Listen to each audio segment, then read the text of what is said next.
all right, affecting us in every sphere and wherever it is, we find advices in terms of keeping you company via the radio. We educate ourselves. It is very important for us to understand that one of the responsibilities of the radio is to educate ourselves, for people to understand their responsibilities as citizens, and for you to be aware of happenings in your polity.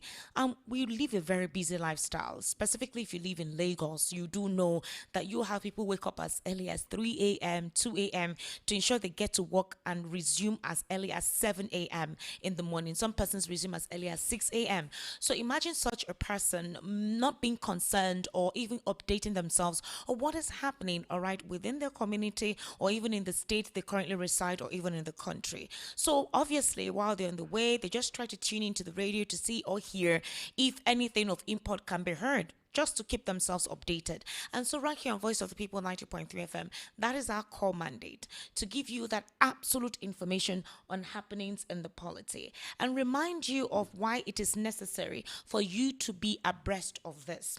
All right. And that is one of the core responsibilities right here on Voice of the People 90.3 FM, specifically the evening rush. Ladies and gentlemen, I wouldn't lie to you. Yesterday evening, we discussed about the fact that we're going to start examining the responsibilities of these governors, despite receiving palliatives as high as 500 billion naira. Some states receive 700 billion naira. In some instances, they get more, than basically what they contribute when it comes to VAT. And you would wonder that these states that receive these huge allocations, what do they do with this fund? Just a few days ago, before Bishop Onaikon went to visit the president spoke to the governors, like precisely in a particular outing, by saying, governors, you cannot just be building flyovers or building projects that are not people inclined or people oriented. But critics have come out to lambast the president or lampoon him for making such a statement, alleging that his administration has been solely focused on infrastructure and not people oriented policies, specifically the Lagos Calabar Coastal Highway, where they complain that existing roads that traders and commercial activities are heavily reliant on were meant to be upgraded and taken care of, but that the president took on an expensive project, which a couple of them believed to be personal, to the point that it wasn't bidded for and given to a very close ally of his, which is Chagri. There's a lot of controversy and conspiracy theories shrouded in that relationship. However, the critics are saying if the president is complaining that the governors are prioritizing on delivering projects rather than people-oriented palliatives that will cushion the effect of the fuel subsidy removal, why will the president believe that they would not tow his path? Why is he telling them to stop building flyovers and airports rather than having to look for projects that will help the people, right? But in the same breath, the president told the bishops when they went to visit him that there is a proper stabilization in the economy. The president said yes, he inherited the controversy, the lapses, the excesses, all right, of the previous administration. There's nothing he can do about it. He requested for the job. But as it stands now, with the policies that he was able to implement, because that is what he studied. The president said he's an economist, he's a banker, he worked in the bank, he understands the importance of economics, and from the figures presented, that the economy is stabilized. But some Nigerians have said, Mr. President, are you living in a cloud? Are you shrouded by unreality? Who are the persons who surround you, giving you false statistics and narratives that your policies are people oriented or they're feeling the effect of your policies? Who are these people deceiving you? Well, the president has come out on several occasions to detail Nigerians that he's in charge of his cabinet. Nobody's telling him anything about what is going on, but that he is very conversant with the happenings, and he believes that the tunnel Nigerians found themselves in that was kind of dark, there is light in that tunnel, that we have a direction and that the economy is stabilized. Now, remember I said yesterday that these governors, who most of them have decamped or now joined APC, so obviously anything that happens within this governor states, they will always attribute the president to it. And there have been talks on the president calling the attention of the governors to stay on with their responsibilities now that the FAC allocations have increased. Now I want you to take a listen to, what's his name? Senator Nwebonyi, a senator of Ebonyi State, and speaking on a project he went to inspect. Now, Ebonyi has like 15 different Igbo dialects. So I may not be able to interpret this Igbo. This one, it's not like Central Igbo, all right? So, but I think from, they mixed it up with English. So I think you can comprehend some of the things the senator is saying. Just take a listen to this, please.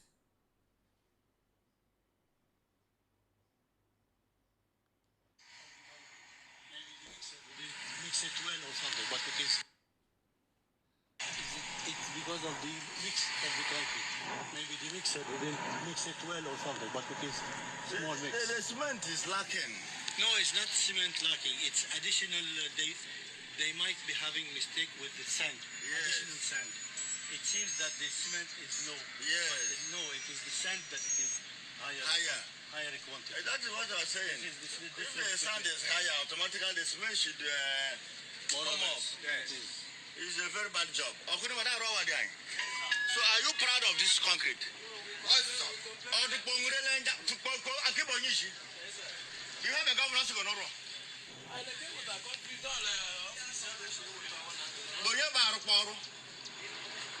Who is handling this work?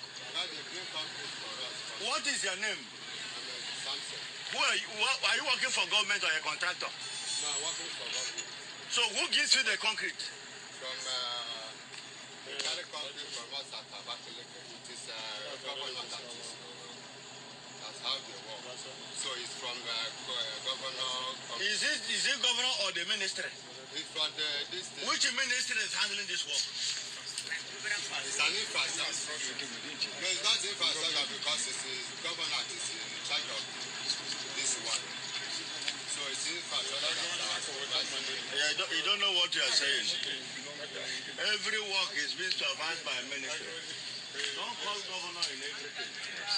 Governor's work is to approve the work. Shut up your mouth. I'm telling you something that's talking rubbish. Governor's work is to approve the job. Don't come on, goodbye. Governor will approve. All is the duty of the ministry to do the work well. Don't bring governor's name here.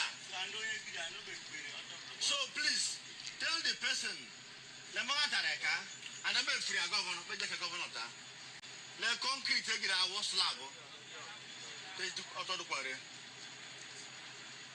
Auto the quarry. Or what the quarry? The beam of the quarry. Or what are the quarry? Okay, so that was Senator Umwaboy. Do you understand that language? You understand every language. As an Oweri man. Yes, that's Igbo. Eza. Is that not Eza? I don't know I say as an Oweri, I'm an Oweri man. Okay. So Oweri man, we understand all Igbo language. That Yes, Igbo he is tico. complaining about the concrete that even the beam. Yes, And that was even that the was the one he was water- able to even speak in English. Yes, There were some it sounds like Bendel Igbo. Okay, so please, ladies and gentlemen, in Igbo land we have different intonations, different dialects. All right, there's a central Igbo language, so for some of you to understand that Igbo bu Igbo, but you understand what I'm trying to say. We have different dialects, so that's why some people find it difficult to learn it. But the central is convincing for anyone who wants to understand the Igbo language. Now, Senator Umwebo, you already know him. The guy is very vocal and you know how he talks. So he went on an inspection and the person who was working there said the contract was given to somebody that is known to the governor. Immediately that person said that. Senator Umwebo said, why are you calling the governor's name? And the governor of Ebonyi State is Francis Nwifuru. Now, that's not the first project we're seeing where the what they use, the materials they use are substandard. So it's like the sand is more than the concrete. And once that project is completed, before a month or 2 months, it collapses. You know, you have a lot of projects executed like that. The Enugu state governor at some point wanted to build a standard digital school, a smart school thereabout, gave the contract to somebody and did not even reach anywhere. The governor almost sued that person. I don't know if the governor was able to sue that person, gave the contract to somebody outside the state. So you're seeing monies allocated to the governors. Projects are substandard. Like, it's really bad. They give these governors monies. The projects that they're meant to execute in their states, in some instances, the monies are diverted. Now, it is normal and expected for everyone to call on the president. The reason why that is so is because this dispensation has a disposition of apathy. Apathy means means not being sensitive to the plight of the people, always defending whenever critics come on them, don't want to hear any form of criticism. If you criticize, they will say you are an opposition, or they will literally just tell me you as an obedient, that you don't want to see anything positive in what the government is doing. But the thing is that if the president is supposedly doing anything right in whatever way, the state governors under the platform of the All Progressives Congress are not replicating the supposed efforts of development. It's so bad that there is a major disparity between the state government and the local government. House of Rep members, all right, are now being the ones acting the role of local government chairman. The role of a House of Rep member is basically to pass bills or pass laws, or having to be part of the process of passing laws that would enable their constituencies, that will give easy passage of allocations or whatever to their constituencies. House of Rep members are now taking the roles of local government chairman. You see House of Rep members having to repair roads, street lights, provide transformer, generators, build schools. These are the roles of the local government in that particular community. But rep members, all right, or senators have to pay that form, have to do that role. And that's why you're seeing budgets padded. Persons who present budgets that is so inflated, completely unrealistic. Now, ministries, departments, and agencies last year had an appropriation, had a budget, but they could not execute. In some instances, they were not even given funds, despite these funds acknowledged or approved, okay? And some of them, when the funds were released, did not get to the appropriate quarters. Another governor right here that is also being fingered, all right, in the crux of the fact that they're not utilizing their allocations for the development and implementation to cushion the hardship of the people in their state, is the Niger state government, spending 2.7 billion naira on honorarium, sitting allowances, releases only 50 million naira for water projects in 6 months. How can you release only 50 million naira for water projects in 6 months? If you go to the north, they have water issue. Water, especially borehole water, is meant to be provided in every kilometer in any community. I schooled in the north, and I can tell you precisely how difficult it was to have access to water. The school provided borehole, agreed, but there were instances where the generator would not work. The students will have to carry their iron bucket to a very far place to fetch water. And you needed to see us waking up as early as 2 a.m. to walk down to the borehole, which some considers to be outside the school, to fetch water. That same water, we drank from it, we bathed with it, and we had to wash with it. Some instances, before we go for afternoon preps, we had to trek down to that borehole, take our lunch from the dining hall to the borehole, we eat there, have a bath in the bush, come out to fetch another water, brush your teeth and do whatever you have to do, wash your uniform, and then take it and start going back to the hostel. So you can imagine how the fact that all these projects that are meant to be executed by the governors are given to contractors, synonymous to them, personal friends and allies, who would siphon those funds, rechannel those funds, and at the end of the day, deliver substandard projects. So the question now is, who do you call the attention to? That's a very major issue. Go outside Lagos State, especially, it's just that the Southeast is now picking up. They're working on their roads, they're working on some of their communities, but they're mostly done by the individuals there. Isn't that right? The individuals there. So, for example, in my community right now, if somebody is building a house, just because they want to have access to their houses, they'll walk on that street. They'll provide street light on that street. That is what happens in the Southeast. Most of the inner communities are developed by individuals who build their houses and make the roads accessible. But for how long will that continue if the state is giving allocation from the federal government, and the job of the state and the local government is to make sure that roads are pliable, amenities are provided like electricity, water, and possible easy education. But you now have private individuals taking up that responsibility. Most healthcare centers in the Southeast are actually constructed, renovated by private individuals. That's the truth. If you wait for the government to elevate or supposedly renovate your private health center or the community health center, I'm telling you the truth, you would grow beer if you've never grown beer in your life before. So it's happening across the country. So what do we do about this? Where are the monies? Our money is our taxpayers' money. Where are they going? And how do we hold these governors accountable? Because if you you speak now, anything anybody says is coming from a political lens. The elections are coming up very soon. The political atmosphere has gotten very rife. The campaigns have literally begun. I'm sure you're seeing posters all over the place. August 19, officially, you'll begin to see campaigns commence. So we Nigerians are meant to ask questions to this government. If the state governments have underperformed and they've been given a higher fact allocation, this federal government is saying they are doing better, but the people are not feeling the immediate impact of their supposed economic restructuring or baseline, then what are you campaigning for? The governors will definitely be campaigned for. You know that, right? It's not a nomination process like ministers. So what will these governors campaign with? They're all falling on the fact that if we support the president has no choice but to support us, regardless of what the people think. These are the conversations we're meant to ask. So what will these presidential candidates, what will these governorship candidates, especially those who want to come for a second term, tell us to convince that we should vote them back? In Benue State, Governor Hyacinth Aliyah, who is a reverend father, his state has been ravaged by insecurity. You want to come back a second term. What do you want to campaign on precisely? When your people have been killed, rustled out, raped in some instances, macheted, roasted, displaced, what are you campaigning on? Several communities are literally at war against themselves. What are you campaigning on? What precisely do you want to use as your modus operandi to say, contest for me, vote for me, I will deliver? What will you deliver that you were not able to show any signs in your first term?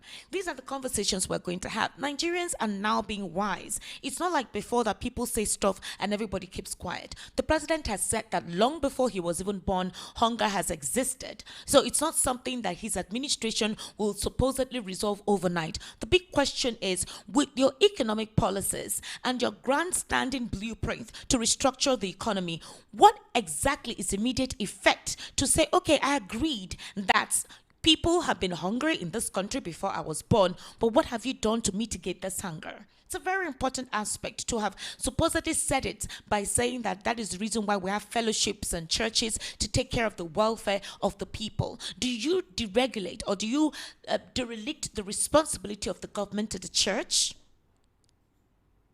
Ladies and gentlemen, I have Mr. Tony Mbata as my analyst this evening. Mr. Tony, good evening. How are you? I'm fine. Thank Welcome. you for having me. Thank you. You're very welcome. Let's start off with the state governors. I'm literally not happy with the nonchalant and lackadaisical attitude of the state governors. The president has always said it on several occasions: governors wet the ground. Do not build flyovers and whatever. Work on projects that are people oriented. And you're now seeing House of Rep members and senators perform the roles of local government chairman.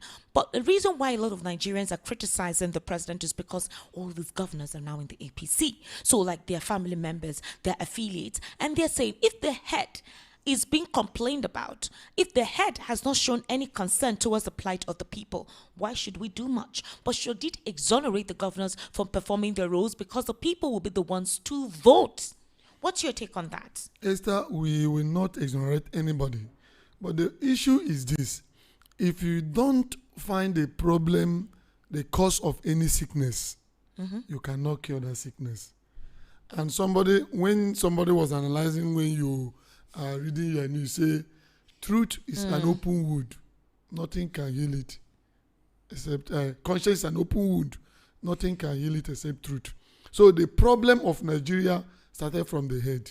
Now you can see a contradiction that your president is alluding that the governor should. Our president. You are president. Our president. You are president. Including you. You are president. Allow me, this is my right to decide what I want. Our president. I have my right. So telling the governors to build things that will change life, but you yourself, you have said it on the coastal road. And remember when Adams Oshomole was talking in the chamber, he was saying that how many new roads have been approved to commence, whereby the existing one, nowhere, nothing to write home about. He mentioned most of them. And when you listen to Dave Umai, he was saying that he's not going to have issue with them, but they will reason together. What am I saying? I'm not exonerating the governors, because, you see, my people will have something in Igbo adage. They said, when a she-goat is chewing grass, the younger one is looking at the she-goat. Now, if the president is doing it right, the governors will do it right. And also, when you complain of some of this road, that today they will build a road, you see what will happen again the next 2 days. You see the road being damaged or whatever. You ask yourself, how much do they release to the contractor to do this work? Even before that road, they will insert it in the budget. Do you know how much the House members, whether National Assembly or State of Assembly or even local government councillors, how much have they been allocated to themselves? And you see interest, both the community chief, everything. You see the money that they will be releasing to the contractor is nothing to do the job. And the contractor will do the job. And tomorrow you will see them, like the House member in Ebonyi came to now trying to exonerate themselves. If you know what is happening in the house for them to pass this road or this project, if you look at that video, it was a white man. I think they came to inspect the project. Okay, so if you're watching us on YouTube, I would literally send that video. Thank God I'm sending the video to you so you can upload it on YouTube for them to actually see that particular. So there was a white man who came for the inspection. Yeah. And Senator Nweboyin was literally trying to intimidate the person because the person said this is it's a state government project. It's not a local government project. But the Senator Nweboyin was trying to exonerate Francis Nwifuru, which is what a lot of persons are complaining about, that projects like this, rather than them doing what you call an open bidding. For example, you have different companies. You have Lafarge, you have Julius Berger, you have HCCI, thereabout. All of these companies are into building of major projects like highways, flyovers, bridges, and all. You do a bidding. You do a bidding and give them a duration that we will give you this money in phases based on how the monies are released to the state. But within a certain period, it ought to be completed. It must be authentic. But you're now seeing projects given to individuals of nobody knows who they are. That is where I'm coming. I will come to that. Before they approve that road from the national from the budget allocation to that road, do you know how much them, that senator is talking, you know how much they have given him for that road? All what they are doing, I am telling you, from the senator that putting that road project in a budget, do you know how much he's collecting? Okay, after that, do you know how much is going to the governor? Do you know how much is going to the chiefs and other stakeholders within that community? Now, what they are doing is make believe for him to come out there to start bullying that man. You know how much they give to the contractor. Sometimes the person that they awarded this road is not the person that will do it, because he will sublet it to another person and collect his own part of the money. So you see that they are the part of the shenanigans that are going on in this country. But they will come out, and there was a song in my Oyedele that Akpapushirihe, that this cloth covered a lot. When you see them, they answer honorable, distinguished senators. They are not, because they are the rottenness that we are seeing in those things, because they didn't do what they're supposed to do. But they come out because they want people to be seeing them, make believe, so that we say a senator is talking, a senator is doing oversight function, because they have destroyed the institution. Things are not being done how it's supposed to be. And when you begin to pass blame to some other person, and you know that you are the cause of it, it can't go well, because we are not telling ourselves the truth. Okay, let me ask you a question. What more can the presidents do? Because I feel, for example, if you have more governors, all right, in the All Progressives Congress, and you feel that your policies are progressive, but your governors are not replicating that, are the governors not doing a disservice to your administration? Are they not worsening the perception being had about the political party that you belong to and to your current standing as the president in charge of the country at this time? Because the essence of those governors being affiliated with your political party is that whatever it is you're replicating at the federal level, the state governments are meant to replicate that. Now, one of the things the president was able to pursue was local government autonomy. I don't know why up till now some state governors have not been able to give their local governments the autonomy to execute, make what they're supposed to do on their own without the interference of the state governors. So if we begin to question these things now, who do we blame? The governors are elected by the people. there is a level that the president can speak to them. He can't speak to them as children. They're not like ministers that he can fire if they perform poorly or they're irresponsible or they're fraudulent. But the problem, sir, is this. Within this administration, those who have performed poorly in whatever form, especially those within the APC, have not been called out by the president or even asked to step down or even berated publicly. So everybody believes that is an acceptable norm from the presidency to behave like this. And it is so. Let me give you an example.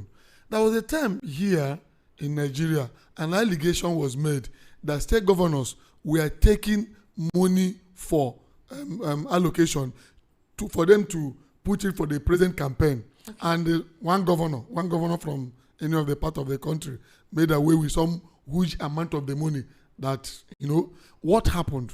Have anybody questioned them? And okay, we blame everybody, both the president, both the governors, both the local government chairman, but you blame the head more.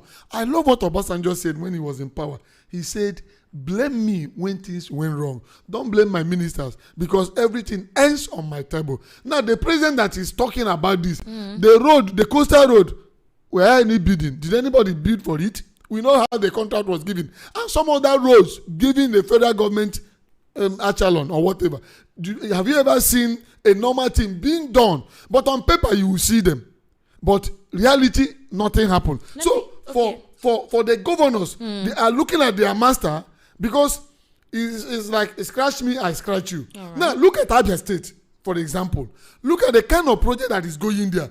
Because the man wants to impress the people that voted him in. Because these governors, the presidency, or the president and the governors believe that the institution is not working. So we are going to grab it, snatch it, and run away with it. So they don't care what the plight of the people are, whether it benefits you or not. What they know is that let's scratch your back, you scratch your back. But somebody who knows that the masses voted for me will do that job because he's going for a contest to showcase what he has done. These people believe that they are not going for a contest. What they are going is to grab it, snatch it, and run away with it. So whatever comes, for president to come out to say those things is make believe because we have not seen it where he is, his administration, some of the work projects that they are doing, we are not seeing it. So for him, for me, or for many Nigerians, most of Nigerians know that he is saying it in order to let people see that I have said something. Not in action, they are not doing anything. And they are not going to do anything so long as the institutions are not working. The INEC is not working, the judiciary, the police, all the institutions, name them, they are not working. Until the institutions are working and they know that our vote will count. And they know that for you to be in that position, the masses will vote for you. And because we are employing you, they will not do anything. So let me give you an instance, and it is not just the Christians. Almost all religious bodies, both Muslims, the mosque, and the church, have become political institutions to supposedly hypnotize, brainwash their members. Somebody just sent me a video of church members advocating and singing for, I think, Amber, that's another governorship candidate, the Osun state elections coming up. We're going to see more of this upcoming. The church will be utilized for campaign periods. It happened in 2023. The mosque as well will be utilized, because these places have a large gathering of people at a particular time. Let's take a listen to this. I hope it comes up very easily.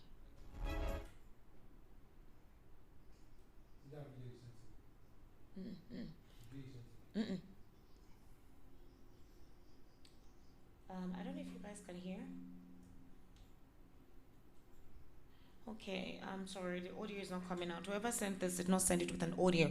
All right, so in that particular church, I think it's Christ Apostolic Church, Ibudo Ashegun, along Ilesha.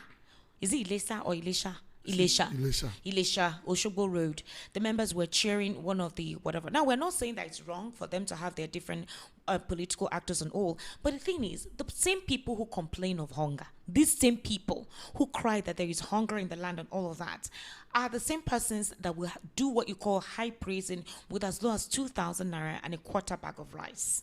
Esther, are you surprised? Who are the church members? They are all of us. Now we are the church member, you and I. Now remember, those of us who are Christians, when Jesus fed how many thousand people with 3 fishes and 5 loaves of bread, and they were happy. They were coming. They want to make him king. At the point in time when they asked them, "Who do we release?" The same people that were trying to make Jesus, they were shouting, "Hosanna, Hosanna," were the same people that were shouting, "Crucify him, release Barnabas for us." So my problem is this, that most of the people that call themselves God of men, I don't call them men of God, they are God of men, are not really what they say they are. And human being can change at any time.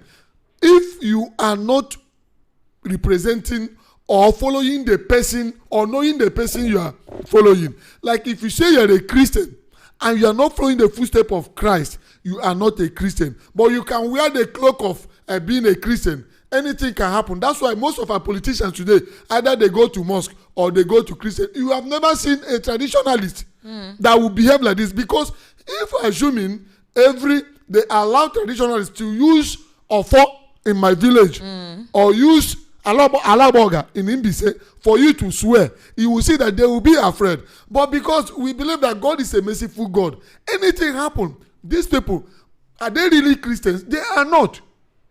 Jesus have said it. Many on that day will say, "Father, Father, we did this." They say, "I don't know you." So I'm not surprised when I see all these things, because what you are seeing now is how the society have degenerated. The level of human being in Nigeria today, anything can change them. So singing, or you see somebody calling himself God of men, I say I don't call them men of God. I don't call them God of men. They are not what they are. They are there for their own stomach. Right. So don't be surprised about it. Look at this. There are certain initiatives from the federal government. I expected that the state government should have replicated the same thing. A few states are replicating, not all the states, at least within what is, working with what is within their budget. Now, there are some projects, for example, the CNG, the credit core, now funds, the coastal highway, the Lagos Badagry highway. These are the road infrastructures, and a couple of other initiatives along the line. I'm going to remember some of them. There was a school feeding program that was paused because people took advantage of it and they were siphoning the funds. Up till now, I don't think the administration restored that, but that would have been a very good one. A very active one is the NEL fund, because obviously this is calculated. The students, the school will provide a record. My issue is with the credit core. Now, the essence of the credit core is a credit initiative. It's driven by Tinubu's Nigerian Consumer Credit Corporation, Credit Core.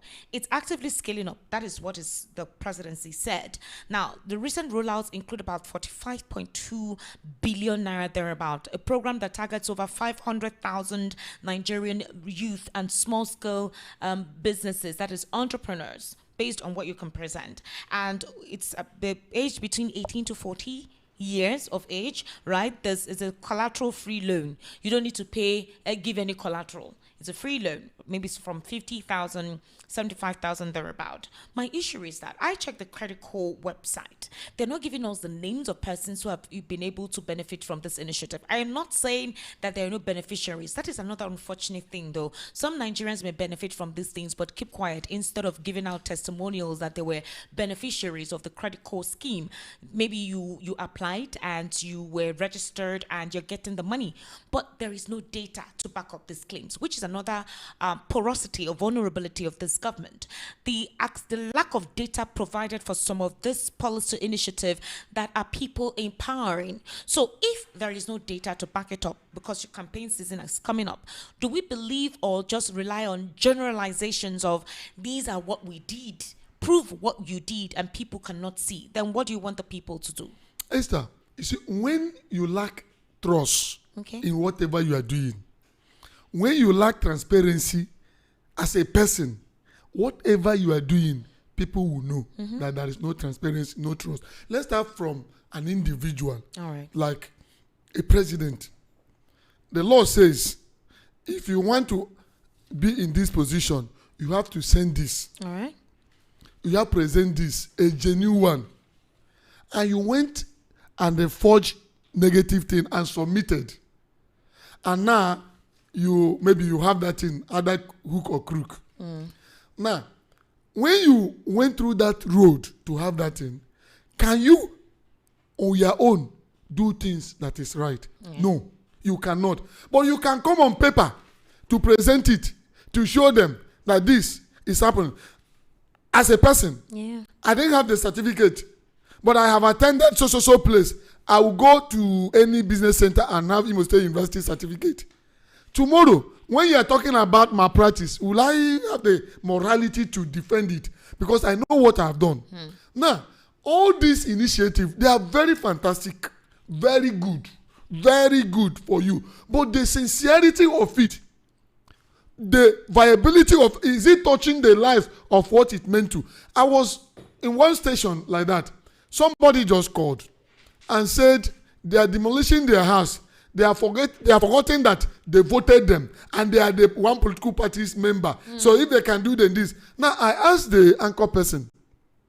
So assuming you built your house in a place that is supposed to be there, and because you are a member of that political party, so government should not do what they're supposed to do.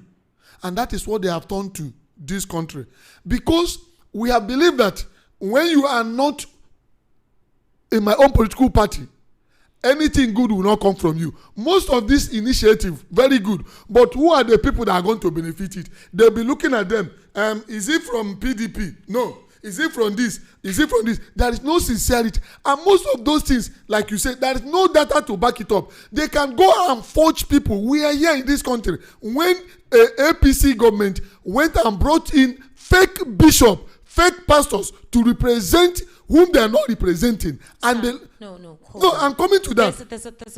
There's an example I was expecting you to give. We're not even relying on the rhetorics of politics. We're talking about projects and people govern policies that will be impactful. The example I was expecting you to give in regards to what you just reeled out now was when the City Boy movement started up their campaign in the southeast. Now, some of the things they brought, like the deep freezers, machines, and all the likes, apparently most of the people who were gathered there were imported from other states. Is it the first time? It's not the first time. That's it's very bad. Accountability we're talking about.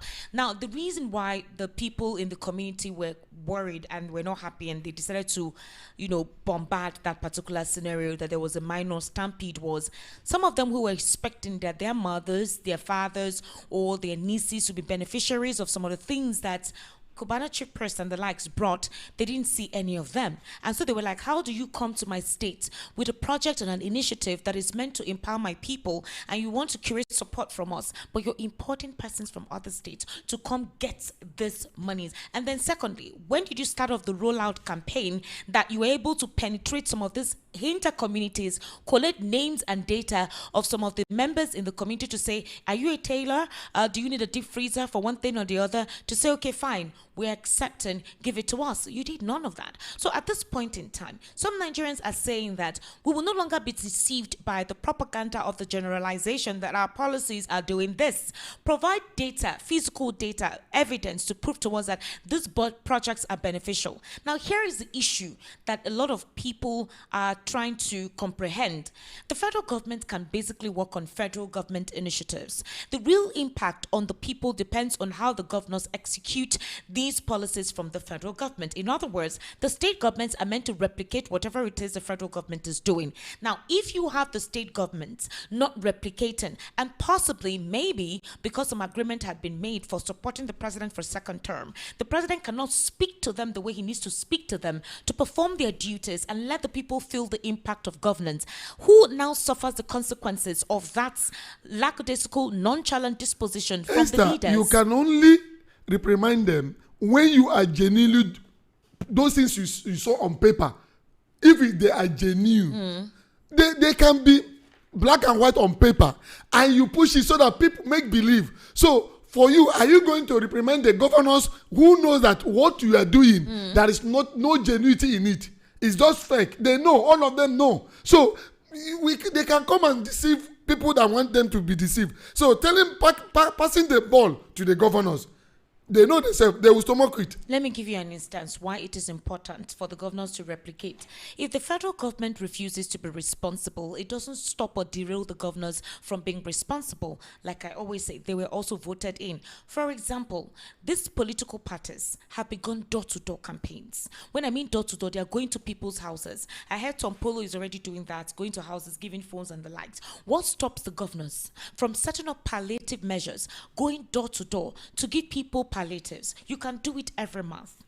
Or if it is difficult for you to do, because it's easy for you to do during the campaign, you can do it in such a way that the traditional system of broadcasting, because it happens where you use local voices to the markets, to churches, to inside estates, especially those low-end residential areas, and call them out with a bell and what do you call that thing, a loudspeaker, right, to say, please come to the local government, come and register. The state government has something for you. Are you a low-income earner? Do you have a small business? These are things that they used to do in the past. If they could begin to apply these measures during campaigns, what stops them when it's not yet campaign to do this to uplift the lives of the people? That is what I'm trying to let you know. Yes. Do we need, the question is that, do Nigerians need a spontaneous palliative? What we need is an institution. The primary aim or duty of a government is to build an institution that will last, so that you can have a free flow of channel of these things. It will get to people without people complaining. For now, electionary campaign has started. You are now going to give them rice, a handset. Is it what we need? No. That will show you the sincerity of the government. They may have a very good project on paper, but implementation is zero. They are not implementing it. They want to impoverish you so that when the time reach, you still depend on them. We need build an institution that will pull people from poverty.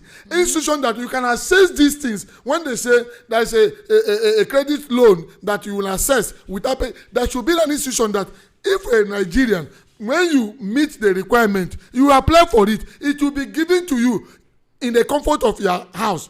So, but the idea of you want to give 30,000 naira, you now call local governments, everybody come out to, no, who is accounting the money? Okay. So we should build an institution that this should be channeled to, and it can also be accounted for. Now, let me tell you something, Mr. Tony. The fact allocation given to governors encompasses a lot of sectors. Right? Yeah. Specifically with what is written in the budget by the state governors, or what is presented as an appropriation that the governors would say they need funding for, besides state government projects that they will need funding for. Let me give you this particular instance. When the issue of Oronshoki happened, the residents went to the Lagos State House of Assembly to make complaints. It took them a while for anybody to come there to respond to them about their grievances. It was that uproar that made them give some stipends to the owners of that land, not even those who reside in those properties. Now, in the last election, they told all of them to get their membership card and campaigned for the All Progressives Congress, both federal and state government, that with that, they won't ask them to leave that place. That was what we had them in the studio, and that's what they said. So all of them registered. They got their PVCs. They registered for the APC with the promise that they would continue to remain there. Now, this time around, they have sold out that property for other purposes. They want to make, there's a land issue right now in Lagos. Lagos is congested. So the government is trying to get properties anywhere they can and sell and make more money. Now, these people, a lot of them did not really have an alternative or where to go. A lot of them now stay at Ibadan or thereabout. There is a certainty that they know they would win this 2027 elections, and that's why a lot of there's certainty. Okay. There's a certainty they give that they stipulate that they would win, and so for them to have carried out that exercise at the time. But here is the thing: you will write petitions to the state governor, you write petitions to the House of Rep member that represents your constituency. You don't get a feedback. Okay, there's a lot of petitions written to Ikeja Electric Company, that is IKEDC, as to the fact that their communities have not had electricity for 3 months, 4 months, for some people over a year.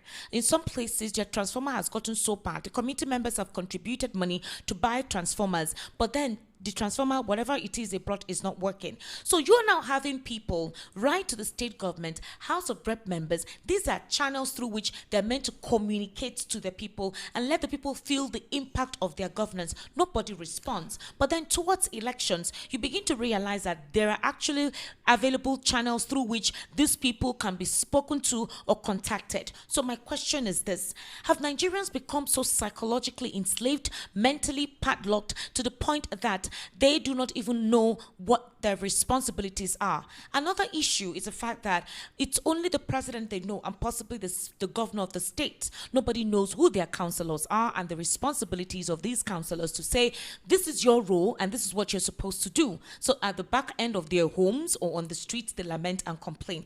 There is a lack of orientation on the several channels and institutions in governance that the people can reach out to. Why is that lack therein existing? The thing is that majority of Nigerians know their right and know what they want. Are you sure? Yes, let me come in. Okay. Now, because some few people, how many years, there was a time in France, this happened. The king at that particular time, they were oppressing the masses. And until the masses woke up, they have to kill the king and all the rest of them before they could sanitize it. And remember that this is a social contract, that the people surrender their sovereign power to some few people to govern them, and they have the power to take it. But because of the situation, can I say African mentality that we found ourselves, it's like the Nigerian people, masses, don't even know their right. Now, if you go to state assembly, governors, we don't even have state assembly. They are there like a house boy to governor. Likewise, the National Assembly, house boy to Mr. President. Because the people trusted their sovereign power don't even know what right they possess or they have. So they go there for their own interest. Instead of them to defend the masses that voted them, that gave them that sovereign power, they are not doing it. That is the irony of everything. Now, if you go to state like my state in Imo State, you don't even know who is your House of Rep member. What they are there for is what they will gain. How many cars, how many houses they have. Even before, let me shock you. Before you begin to contest election, the institution that is supposed to submit yourself for you to be scrutinized and send the assets you have, asset and your liability, will tell you. If you don't have it, yes, I have the experience that I'm saying it. When I was in my second year to vie for local government election, they will tell you to, add this. When you don't have it, they will tell you, don't you know that you're going to get it? So the society at large has been polluted. So people are coming from there to also govern the same people. You will meet a lot of things. To change a society is not an easy thing. And let me tell you, let me shock you, what these politicians are doing is that they use fear theory, intimidation, to put the people so that they will not understand or they will not know their right again. They will tell you, whatever you do, we are in charge, we are winning the election. But tomorrow, the question you ask yourself, why are they coming now to give you rice, to give you indomie, to give you handset? They know that this is a time for you to give them that sovereign power. And because they put this fear theory, election has been rigged. They have manipulated it. If this governor can win election when he's not a governor, now that he's here, all those things are lies. But it is our duty to educate the masses that they still have that sovereign power. At that day you are casting the election, your vote. Make sure you cast and protect it. Okay, that is the protection. They have not. We are going to talk about the protection when we come back from this break, because I really want to understand how that is going to be possible. Ladies and gentlemen, we're going to take a very short break. You kindly stay with us. We'll be right back. Give malaria a double punch of Artesunate and Ammonia Queen. An effective combination that Camosunate. Camosunate. It is anti-malaria therapy. Camosunate. Comes in 4 different packs for different age groups. Below 1 year, 1 to 6 years, 7 to 13 years, 14 and above. Camosunate. Camosunate. Cambosinate, effective anti-malaria for all ages. Marketed by Janet Pharmaceuticals Limited. If symptoms persist after 3 days, please see your doctor. Read the leaflet inside. You are listening to your number one station, the Voice of the People 90.3 FM. Do not touch that dial. Parents, you've worked hard to give your child the very best future. With a 90% graduate employment rate in the first 6 months of graduation, that future could be right here at Lancaster University, Ghana, the only British branch campus in sub-Saharan Africa. The same globally recognized UK degree, accredited to the highest international standards, all within a modern learning environment. Applications are now open. Visit lancaster.edu.gh to apply today. Lancaster University, Ghana, a global degree at your doorstep. To the city's #1 super dial. Voice of the People, 90.3 FM. Latest.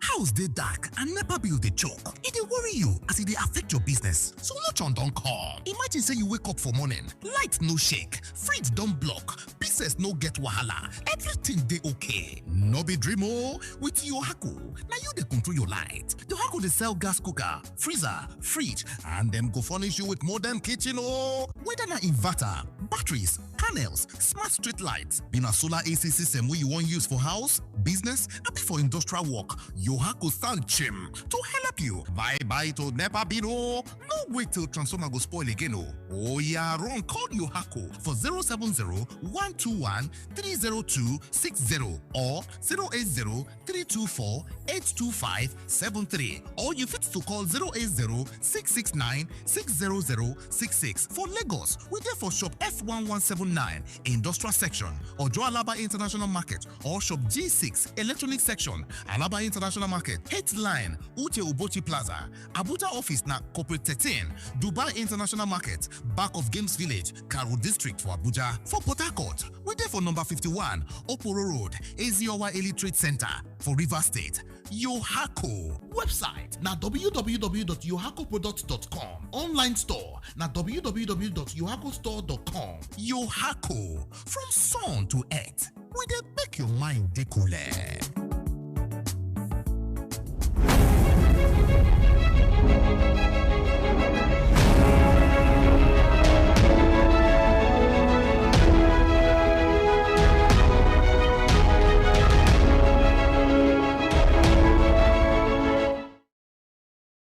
Welcome back. Thank you for staying with us. This is Voice of the People 90.3 FM. My name is Esther Wachiko. You can join us live. We're streaming on YouTube for you to virtually be part of the conversation at VOP 903 FM. VOP 903 FM on YouTube. Very easy to actually locate. Mr. Tony Mbata, before we went on the break, you said that what Nigerians need to do is to go out and vote and protect their votes. Please, how are they going to do that? Okay. You saw what transpired in 2023. Yes. You know, in other countries of the world, when things change, the masses change. You know that this is your power. It's not only the voters, people that are contesting election, this 2027 election, should also know that every election should end on that ballot day. Okay. Going to court, you are going on your own. So, what do? I've told them, I've said it. If you rig that election, you rig on your life. Really? Yes, because if you know that if I rig this election, things will happen to me, I will not misbehave. And it's better for you as a human being, if those of us that claim to be Christians or Muslim believe that it's a heaven, it's better for you to die for a just cause, that I'm not rigging an election and something happened to me, than I am trying to change the will of the masses and things happen. So when somebody knows that things will happen, he will not do that. Now, those of us come to a community or a polling booth. How many people there? Some of them 100, some 120. Now, people that are coming, they are very few. It's not a question of, and the irony thing is that during those days, they will go and bring one policeman and give that policeman one baton to stay there. Before anything, they will remove their uniform and run away. Let me create a scenario to you. In the north, if we go to some states and communities right now, there's vast lands and no population in some of those places. funny enough. The young women there, a lot of them get married at the age of 14, 15, some instances 13. And most of them always have this issue with VGF, vaginal vesicular something, because of early childbirth. The pelvis is not ready for that kind of major pressure, you know. And because I remember, again, when I was in school, I was admitted in the general hospital. We have a clinic in school, but when the illness is beyond what they can, you know, take care of, we go to the general hospital. The general hospital is like a state, you know, hospital like we have in Lagos here, where you have several general hospitals. And when I went there at the time, I think it was acute malaria. Obviously, you can see the harsh environment we're schooling. It was budding. Water wasn't clean. Access to healthcare wasn't easy. Living condition, the harsh weather, all of those things. So obviously, a lot of students were always falling ill. In some instances, cutleries and plates were shared. So you had a lot of students with hepatitis, to the point that the school principal had to tell us to come with a medical report that you were hepatitis clean. Now, when I went to that hospital, I was admitted there for a week. Most of the young girls I saw there were women who had childbirth issues, and it was that VGF situation. So young ladies as early as 10, 11, 12 are already mothers. You see them with their babies. Now, these people, there's no proper care.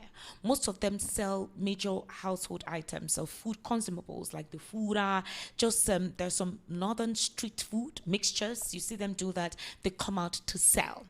But you'll be so funny when you parade those communities right now, they're deserted. But during elections, you see a lot of them come out to vote. Now, the clerics in those communities, the state governors, even the churches at the time wake up when it's time for election. Some of the basic things that are meant to do, which is educate those women, give them women empowerment, help the children go to school rather than the children roaming about and being chased about with flies.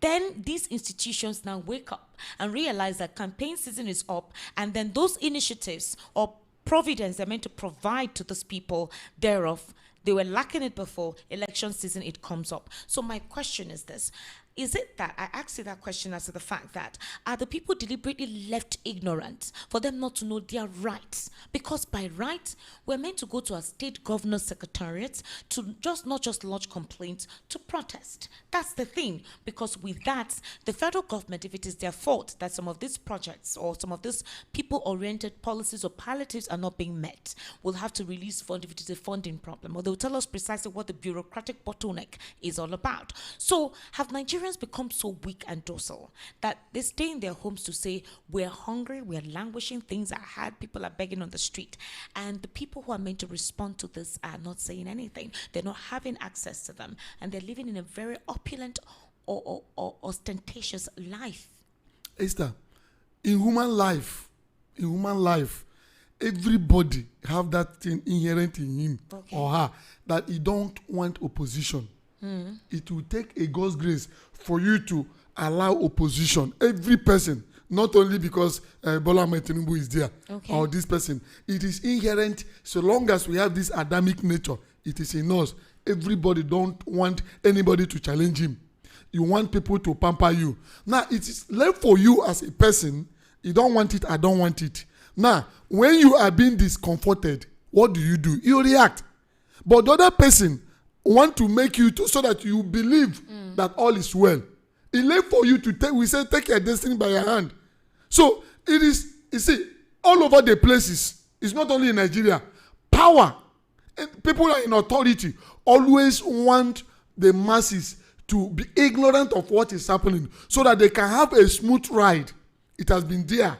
Let us not talk because we are suffering. And it is it's a bitter truth to say it, that the people in power derive joy to see that they are being worshipped, whereby their subjects are suffering. So it is only left for the subject to know that no, we are equal. It's only because we give you the opportunity to be there. That's why you're doing it. That's why in many countries of the world, you see the masses revolting against the system and they pull it down.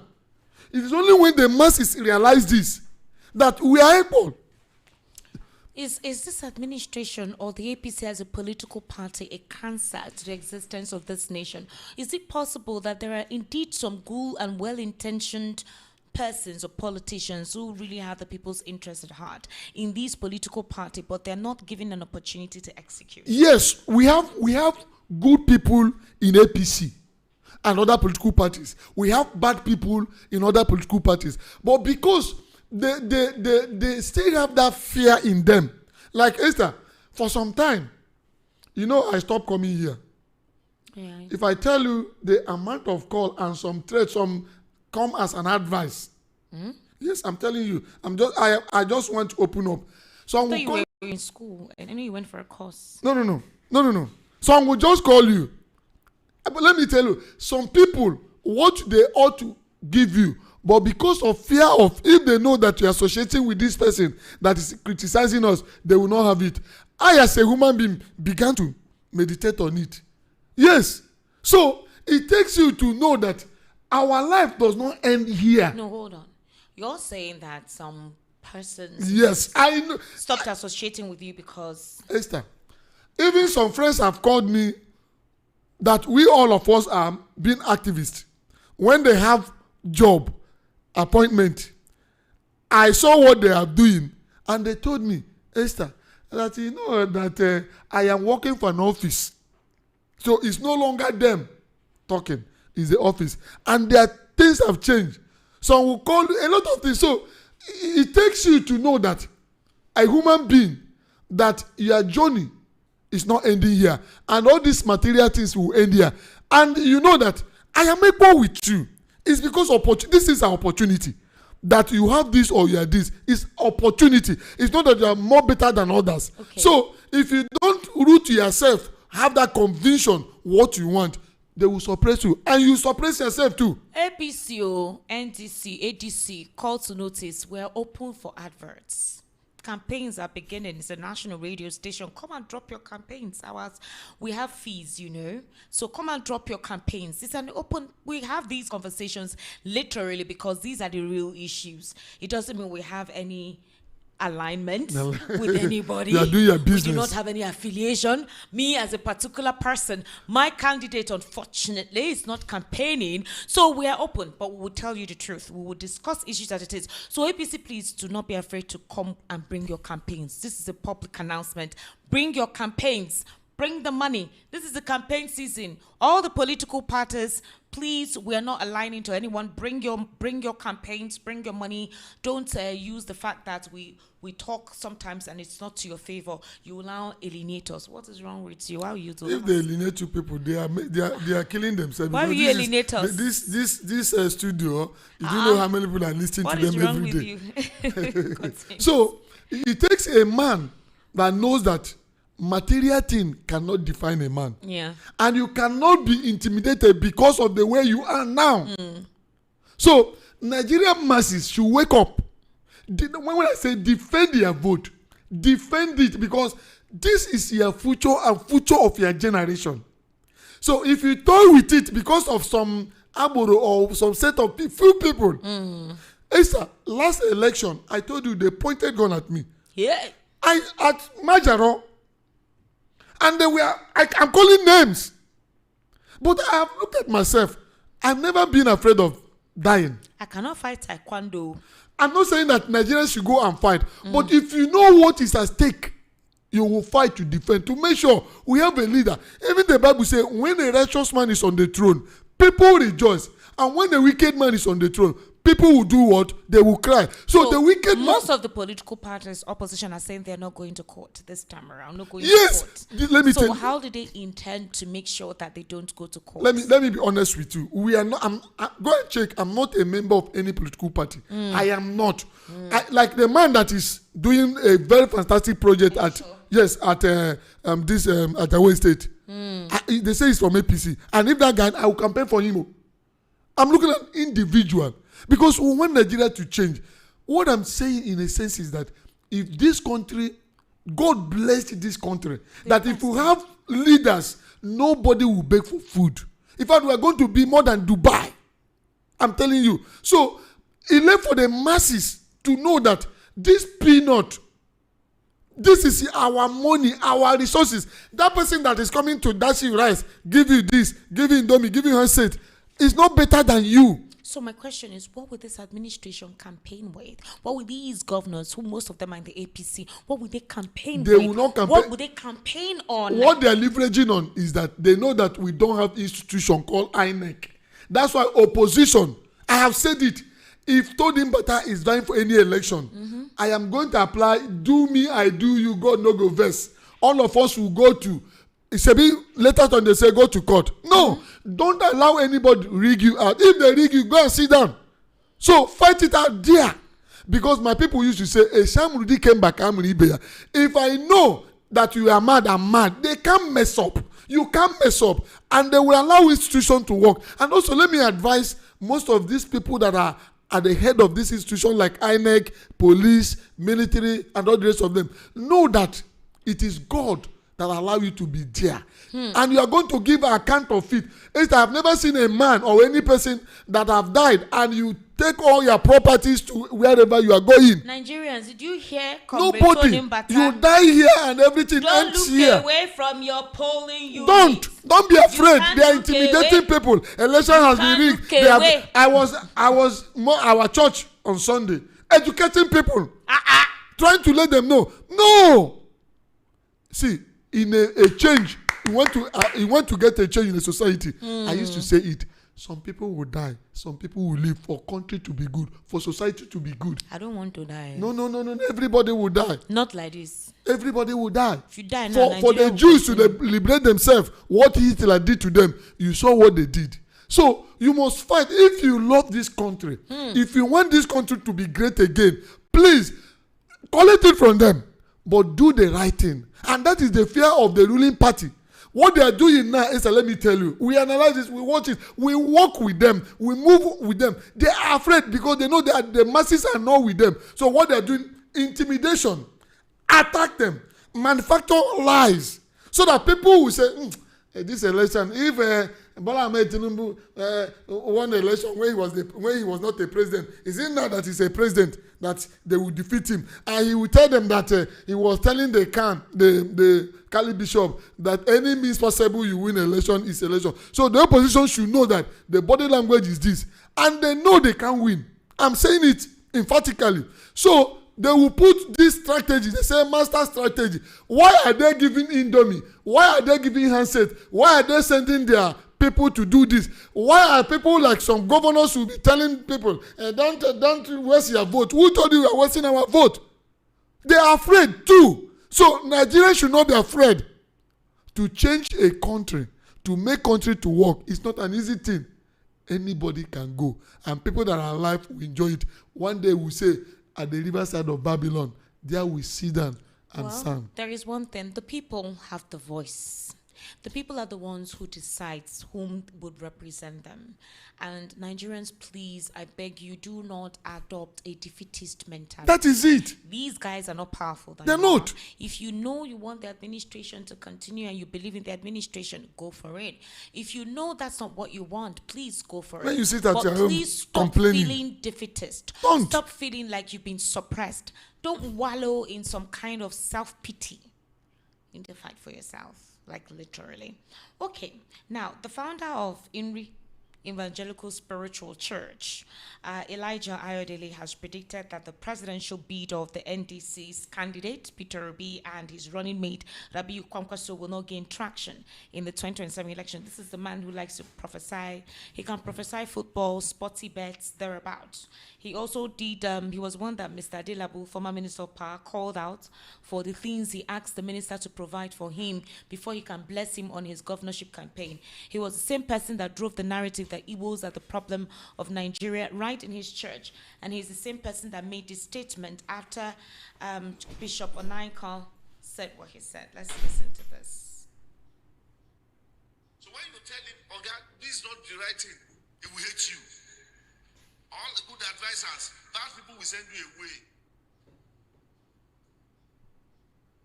This is what I expected all these Baba of faith. I don't want to mention their names, not that their names is not sounding right before God. I give it to Bishop, is it Archbishop Oyedele, of what he have said to the president. Leave him, if you like, let him take it. If you like, don't let him take it. there's anger and hunger in the land. By the election, you see people how they will show their grievances. Rice, our money will not stop it too. We are telling you the right thing now, to do the right thing. All this I will call them surrogate aids. Right? They will push you to fire. Come. When fire burns you, you will be the only one to cry. Tinubu, if you lose this election, it will pain you seriously. All right. So again, he has made several statements. In some instances, I don't know where he stands. Now, according to him, he's always making these statements at his church while he was addressing the congregants, in a video where he shared on social media.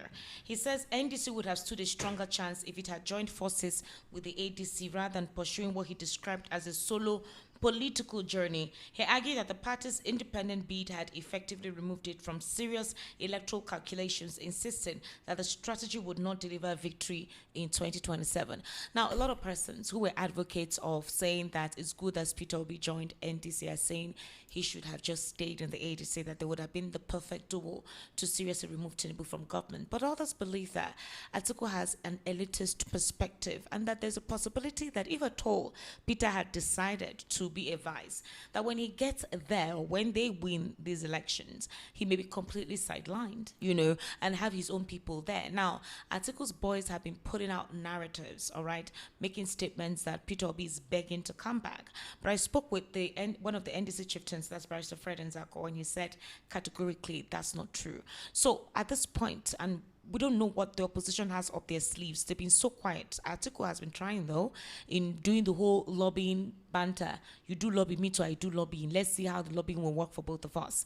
It's beyond that. It's beyond write-ups and rhetorics against the government of the day. So, Mr. Tony Mbata, do you think the opposition, and I'm talking about Nigerians now, not even these political parties, have a chance to make sure that their voices resonate if they are no longer comfortable with APC? Esther, there has been a chance for Nigerian masses to change the handwriting on the wall. Okay. Let me tell you what happened in 2023 election. The Nigerian masses, I am still proud of the Nigerian masses on that election. And they did what every other rational human being as a civilized country would have done. And the only thing is that they did not understand that the institution we are relying on, like INEC and judiciary, will disappoint themselves. So anybody, I keep saying it, that argue or blame Nigerian masses in 2023 election, that person is not being fair. Now, the Nigerian masses also have understand that, yes, these institutions have been compromised and they are not relying on them. And most of these Nigerian masses are some of the people that are contesting election. Okay. So they will not take what they gave us in 2023. And the ruling party knows about it. And they themselves are jittering. I'm telling you what I know. So the only thing is that they will come with attack them, lie, intimidation, so that you think that what happened in 2023 will happen again. That is a strategy. Now, coming to this God of men that trying to predict what will happen, Esther, those people are speaking for their own stomach. And they're not being I sincere. don't listen to them. Because look at the same man that Amechi just recently told the president, let's go to the field. Because that is it. The president said that we're all going to wrestle it. Anybody seeking to remove him, they would wrestle it till the end. And everything going on right now, all is fair in politics. Amechi made this remark today in reaction to Cardinal John Onayikon's statement, and obviously he said that he asked for the job, he's going to do it. So Amechi is telling the president, you know what, stop your rhetorics, let's get to the field. And this is anybody that telling that Obi should be, is it NDC or ADC? Somehow they I love this election. I love it because let me tell you, if you are playing politics of regionalism, according to the constitution, okay, win your South East. This person wins South Side. This person win the North. And no region now can say, I'm going to have a block vote. So you don't think now that with the disparity in opposition, No. some persons will say, let's APC continue? No. The APC, them as a political parties, Nigerians have rejected APC because of what we are passing through. You can't generalize, though. Okay, majority. major I say supporters of majority of Nigeria, because Esther, are you not in this country? Let me give you a story that. I'm very well in this country Okay, now. let me give you a story that will shock you. Somebody, my reverend father, was preaching, giving sermon. Say he was moving somewhere. He parked somewhere. He was on Mufti.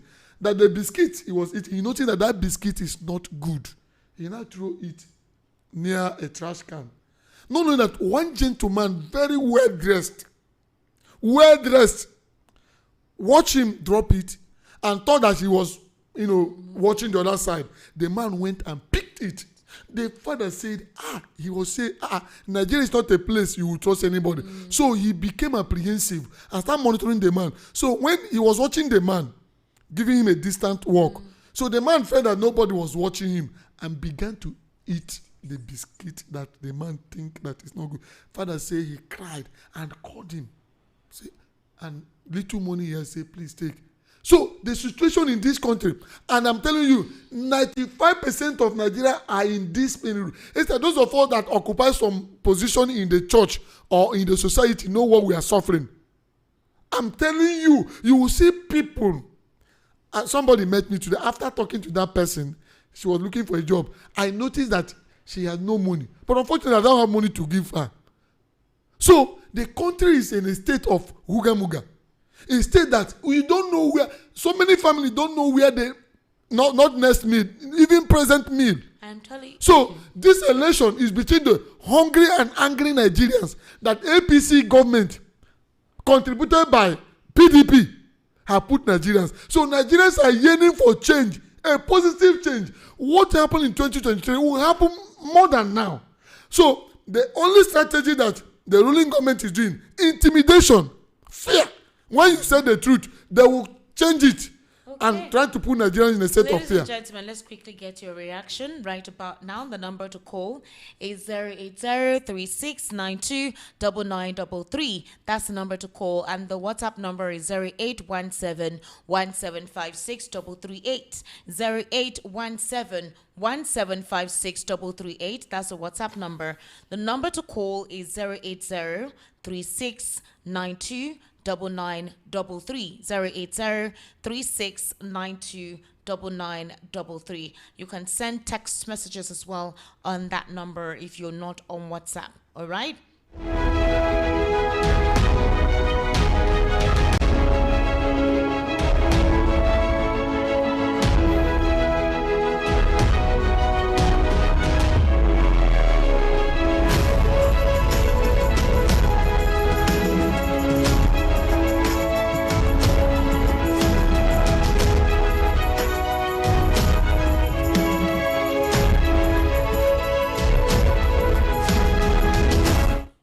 Yeah, hello, good evening. How are you?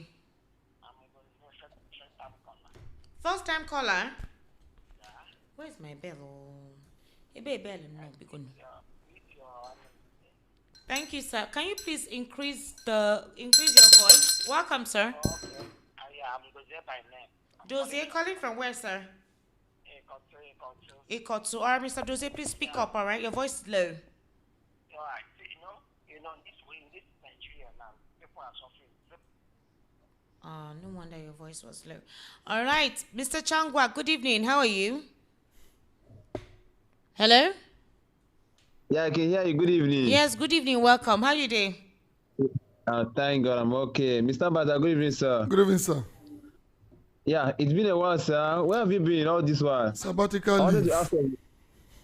Oh, you're welcome, sir. Thank you.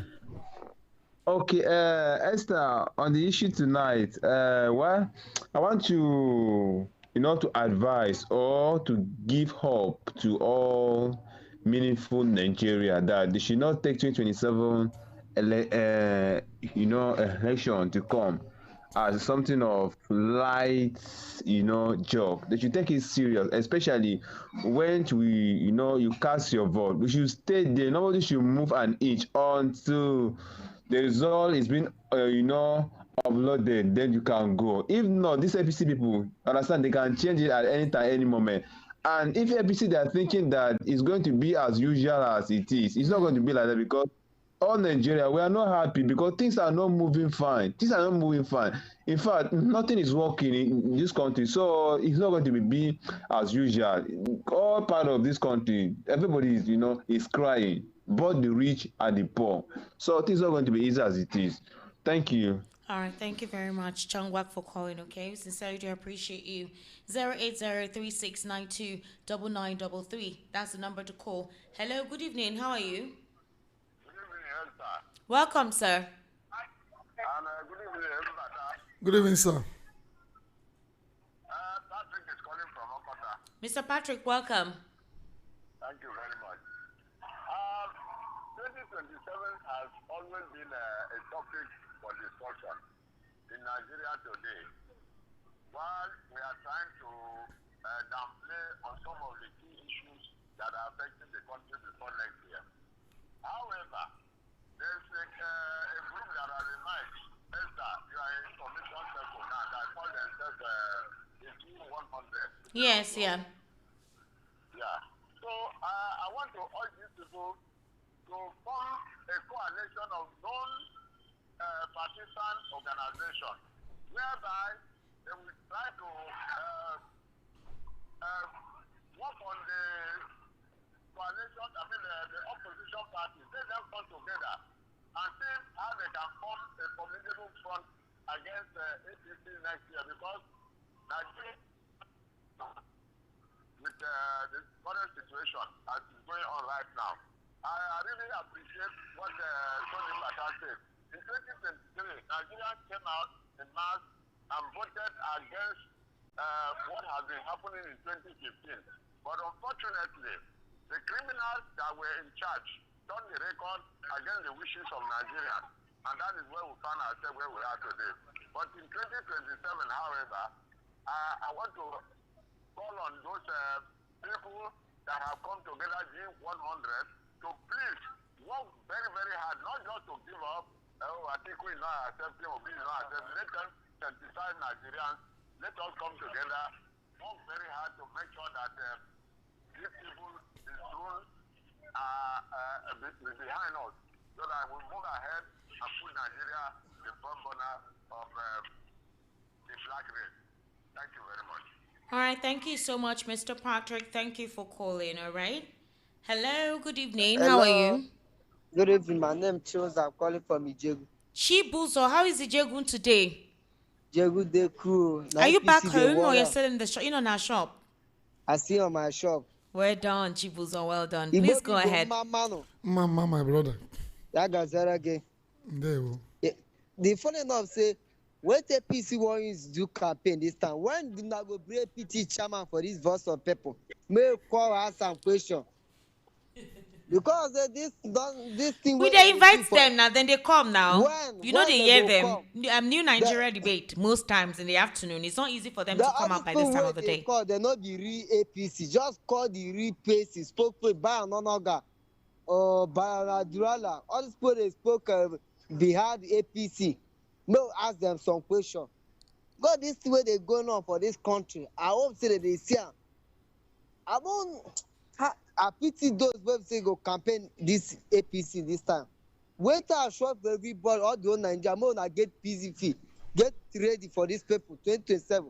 We go cast a vote them out. Make our next chairman they call I met to prime. I be what me name.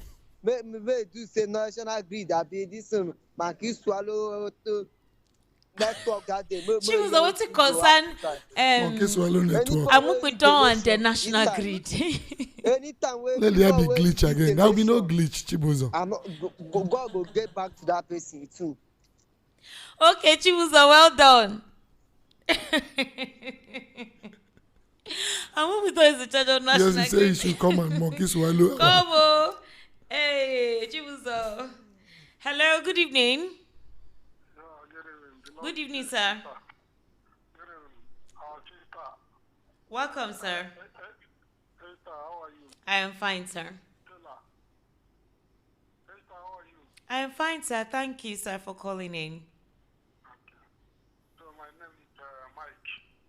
Mr. Mike, welcome. So what I want to tell you is this, and you people should say about make campaign for that. But nobody should do any revolution. Any other way we can do, anything other thing we can do to take power to push these people out, we can do it, but no revolution, because revolution is what these people terrorists are waiting for. It's what they use to hijack power from Turkey. I don't know whether you understand what I'm talking. Continue, sir. So any revolution is the opportunity for them to take over and Islamize Nigeria. That's what they did somewhere. Some places, either two places, to get to declare the Hello, sir. What's your name? What is your name, sir? Sir, can you hear me? What is your name? shout Allah Akbar. Sir, what is your name? So let us not do any. Okay, thank you. I do understand. And you know, revelation is it depends the angle he's coming from. People can revelate. We can say, I don't want this through casting your vote. It's not by carrying arms. What he meant, I think, is that Nigerians should not carry gun or whatever to start fighting themselves. But how that has Islamization got to do I don't know, with you know. Just Please, that's I'm his sorry, own the corners where you guys converge to have conversations, please let's have intellectually edible conversations. And those of you who have an opportunity to speak to these people, please be logical in how you present some things, so you don't instill fear. I think what he's saying is that let's not revolutionize. That some people will take advantage like of the it military to or military may Islamize. take over and put their own and all this. Islamize So us. this fear theory, that's what we are Stop all preaching this against. propaganda. It's wrong. Please, I beg. All right, it's important you stop all this propaganda. People come out and vote. The president has assured us safety during these elections. Don't trust safety. He's telling you. The president Protect has yourself. spoken. Leave this year. INEC President too has has spoken. promised. Anybody that trusts INEC, you are killing you are digging your ground. Only open your eyes. Hello, good evening. How are you? Hello, good evening. Welcome, sir. I'm so sorry for what is happening in this country. It's so terrible. It's very, very terrible. We are tired of all these criminals in political power. And it is high time for we Nigerians to wake up and join hands together with one faith and fight against the corruption. And we can't elect a criminal and expect him to like an angel. Sir, where are you? Yeah, I'm here. Can you hear me? Your call is breaking. I don't know. There's a signal interruption. Can you hear me now? Can you call back, please? I don't know. There's a noise. Like there's a frequency interruption frequency there. interruption, All right, somebody, I have kept somebody waiting. Hello? Yeah, hello, Esther. Good evening. Good evening, sir. How are you? I'm good. Welcome. Mr. Kenna, how are you? I am fine, sir. Ogambata, good evening. Good evening, sir. Well done, sir. Thank you. So let me just, let me just go straight to my position here. Yes, sir. What's your name? I told you Prince Okenana. Okay, Prince Okenna. Sorry, I just need to get that right. Please go ahead, sir. Okay. Esther, don't, Nigerians shouldn't get deceived, yeah? This very election of 2027 is not even like the 2023 election. You understand? The election of 2027 is a very strategic election. It is an election between Nigerians and the power that be. You understand? So it's not like the normal election where politicians are the ones that call the shots. No, this one is Nigerians versus the power that be. That is why you see, if you notice that the presidency and the APC, they are behaving like opposition. If you see the way they talk, if you see the way they address issues, you know that this is not coming from the position of administration. It's coming from the position of opposition. You understand? And that's the role they always know how to play. For this campaign propaganda that you see that they are doling out, this is what they know how to do best. You understand? APC know how to do propaganda. They know how to do politics. They know how to do politics and not administration. That is why it is very difficult for them to see a good administration from their own circle. You understand? So this is politics for them, and they're happy with it. That's why you see things. A lot of things are now changing. They are sharing phones. They are sharing rice, thinking that Nigeria is still backward in those days because this was how they started, and so they are replaying the card again, not knowing that things have changed. The world has moved on technologically. You understand? Now people are using drones to do some things. Don't be deceived. Most of the political parties, they are being strategic in their approach as well. Some of them are deploying good technologies. You understand? That will help provide a credence to the election. So what they are trying to do is to discourage as many people as possible not to come out and vote. And when as much people did not come out and vote, then it will be easy for them to manipulate. I had a big man in INEC who told me that before you see INEC will rig election, you understand, they must have gotten some votes, not plenty votes. They must have gotten some votes, enough votes that will allow the manipulation to proceed. If they don't get a maximum vote that will allow that manipulation, it can't work. So what you do is they try to misguide people, make people disinterested in the political process. You understand? And you hear condemn everybody, tell everybody is like that. The election poverty has been on in Nigeria even before. If poverty was on, why are you there? You promised to make a difference. So if you know you can't do it, you say you can't control the population because you cannot initiate census process. So you come out, so let another person who can really administer, you understand, do the job. You understand? You see, let me give you an example. I'm not trying to instigate, propose violence, but I just want to give you a clear example. What is happening between Russia and Ukraine? All right, sir. We need to take other calls, okay? Okay. Thank you so much, okay, sir. God bless you. Thank you for calling. Hello, good evening. How are you? Welcome. Yeah, good evening, Esther. Good evening. How are you, dear? I'm okay. My name is Mark. Mark, welcome. Please go ahead. Yeah. All right. Esther, I have a few observations, please. Okay. Please. Yeah. First of all, I need to report the situation on this platform to you. Okay, what happened? By the position you're holding, I feel it is necessary if you could address it. Right? So, I was a victim, right? And it was happened on the program on Dr. Anosike 2 weeks ago.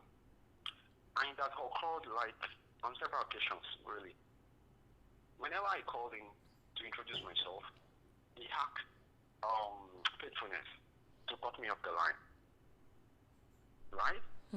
Whenever I call him again, thinking maybe it was an incident or something, it happens again. And first thing has to go sorry, Mark. I'm like, what's happening? So she cut me up by the instruction of Dr. Anosike.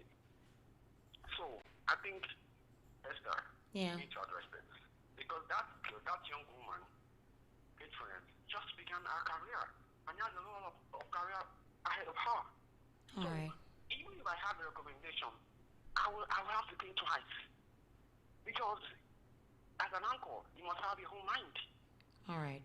I will speak to the management. We'll discuss this in the management. I want to believe that even if we find a thing, who happens to be the co-owner and co-founder of this station cannot stoop that low. Right? The worst that could happen, in the worst case scenario, you would rather agree or disagree with your opinion. You never say somebody should be cut off the line. That is number one. Number two, this very night, right? You were trying to correct your guest, the Stambata. Yeah. For trying to recognize the president. Yet, he was very obstinate, right? He was saying, your president. He never acknowledged the president. And it is not because of Mr. President in person, but we all must respect the office of the presidency. But he has refused to do that. And based on that, because he was arguing that it was his right. So it is also my right not to recognize Mr. Umbata as a guest. And whatever opinion he has or he holds, I will never address him. As long as he has refused to recognize Mr. President, all over the world, he has been recognized and addressed as the President of the Federal Republic of Nigeria. And you as Nigerian is trying not to recognize the President.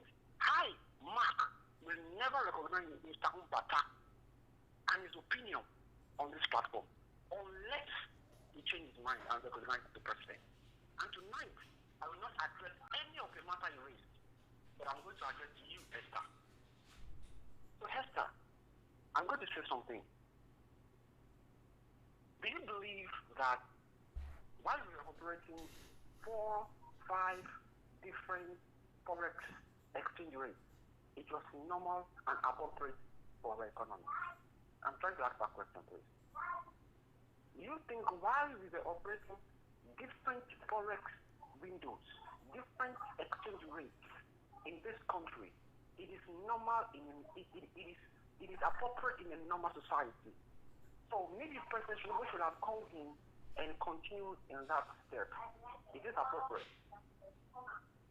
It is not. But in this particular case, how does this mitigate the vulnerability that Nigerians are complaining about?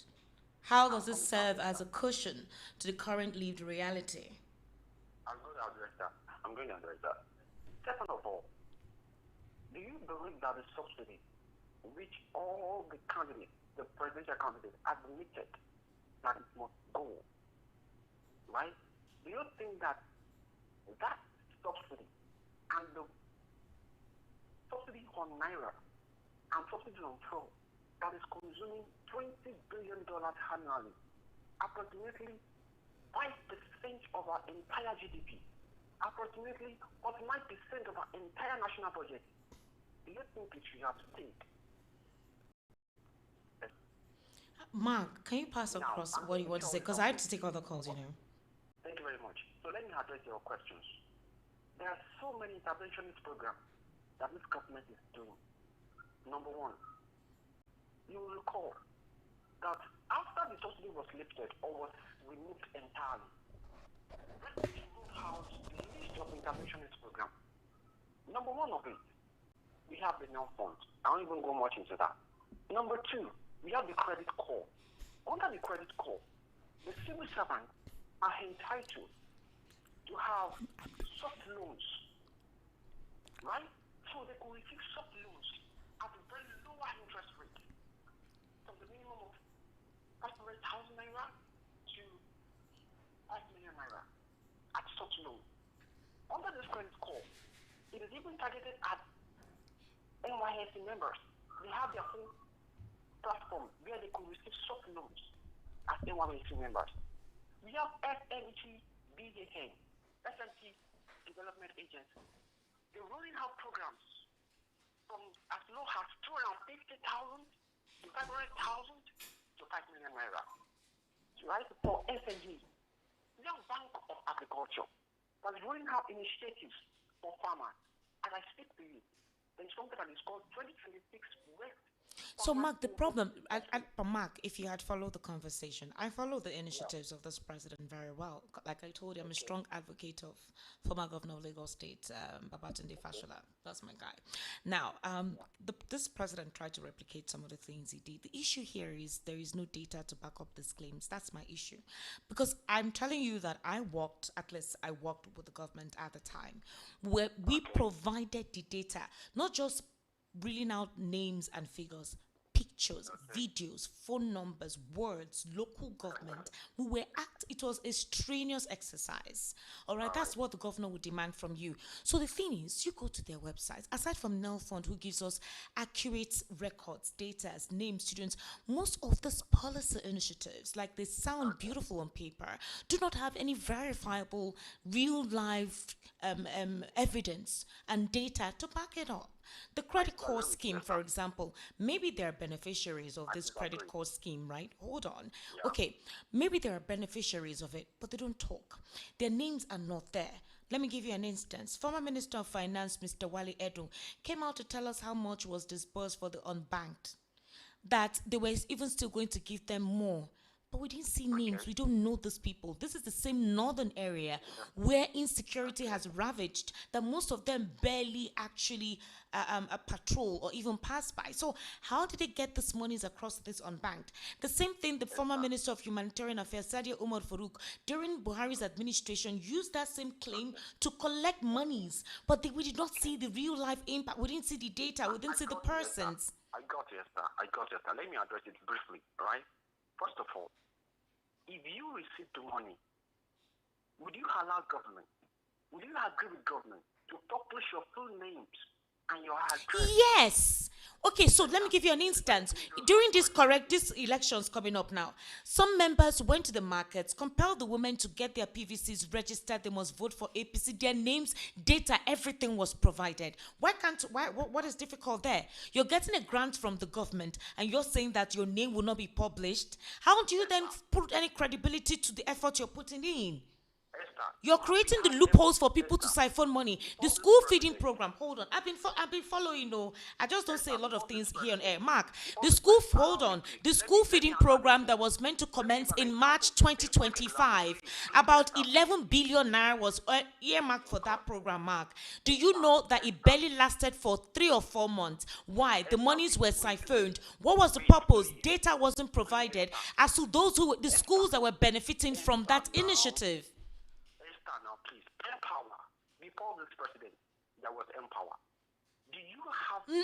We're not talking of Empower. The president admitted to the lapses of the previous administration. He said he was going to do better. The reason was because he's more exposed, more experienced, and he feels he's an economic guru. So his pattern ought to be different from the previous administration. Security reasons. You cannot collect money. You can't pay people money and publish their names on websites. Okay, I'm telling you that if I'm given that responsibility, I will do that because I did that. It's for security reasons. You can't. What bank, for instance, do you know that they monitor this conditional cash transfer? Because it is called conditional. Because it is an initiative of the World Bank. No. If you're getting any loan from the World Bank or the World Health Organization or the International Monetary Fund, you cannot give them rubbish. You provide data, names, everything. Go there. If you have ever applied for anything from these guys. It's a social register that World Bank monitors. They follow it up, Esther. You cannot. Okay, for instance, there was a time that the U.S. Congress. You know what, Mark? We've taken a lot of time. Let me take other calls, please. Mark, this debate. Mark, maybe you go come this radio station. You need to come. I think you need to call Mark. Please send me a message, Mark. Tell me the day is convenient for you. You need to come. Let's have this convo. We really need to have this conversation, like once and for all. All right? 08036929933. That's the number to call, and the WhatsApp number is 0817-1756-338. Hello, good evening. Turn down the volume of your radio, please. Turn it down. Turn it off. Bluetooth mode.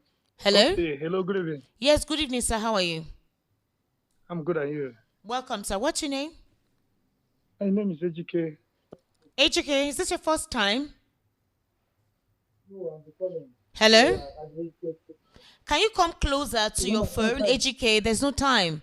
Is this your first time? Yeah.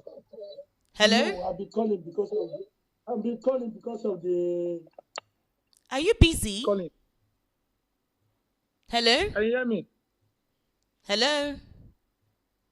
Yes, I said I'll be calling because of the traffic. Oh, you're in traffic. Sorry. Bale. Please go ahead very quickly. Calling. Yeah, thank you. No, what I'm just calling, I'm this mark of 18. you take more than 10 minutes. Sorry, don't I'm talk about giving, Mark. Go ahead, say what you want to say so you don't please, take time. Yeah. I'm giving my own time because it have already destroyed my mood. I'm giving my own time to UC. If UC call on, give him more time that he's supposed to use to talk. I always Thank you. give UC time. You know that. And you just give him time I to say I talk always my give own. UC time. All right, go ahead. Give Speak. him my own extra time to talk because this Mark have already spoiled my mood. Are you with UC now? He will call. He will call. Okay. All right. Thank you so much for calling. Let me take some messages right about now. So the number to send your messages to is 0817-1756-338. Good evening, S. I hope you now know why Doctor is cutting Mark off. Okay, Udemy is way from Obunike. Who knows Unwe Boy, by the way? Obunike of Obunike, who knows Unwe Boy? All right, okay. Good evening, Esther, and your guest. Esther, the political class have impoverished Nigerians with poverty. During election time, they come around with 10 kg of rice so that they can vote for them. But I think some people are beginning to realize that it's a deliberate attempt to buy them over. As at this period, Nigerians are ready to determine who governs them. The level of poverty is unprecedented and people are angry. I just believe that our vote count this time. May God bless Nigeria. Online chief from Ayobo. Esther Machiku, good evening. How are you? Esther, you're giving too much audience to Mark. Enough time to talk. If it is other people that are saying the truth against the government, you cut them off. Please stop picking Mark and AB other calls. These are enemies of Nigeria. Bartex from Egbeda, I'm sorry. They're Nigerians. They're free to support the government. If they reel out anything that is propaganda, false, unreal, we correct them. So please do not tell me to cut off people, their fellow Nigerians like yourself. Thank you very much. Esther, please, why do you give Mark and AB enough time? Oh God, you guys, please chill. Yo, don't make it about Mark and AB. Good evening, Madam Esther. Please, I was the one who reached out to you on Instagram. Okay. When can you send me another message? Let me give you my number. Hold on. Hold on, please.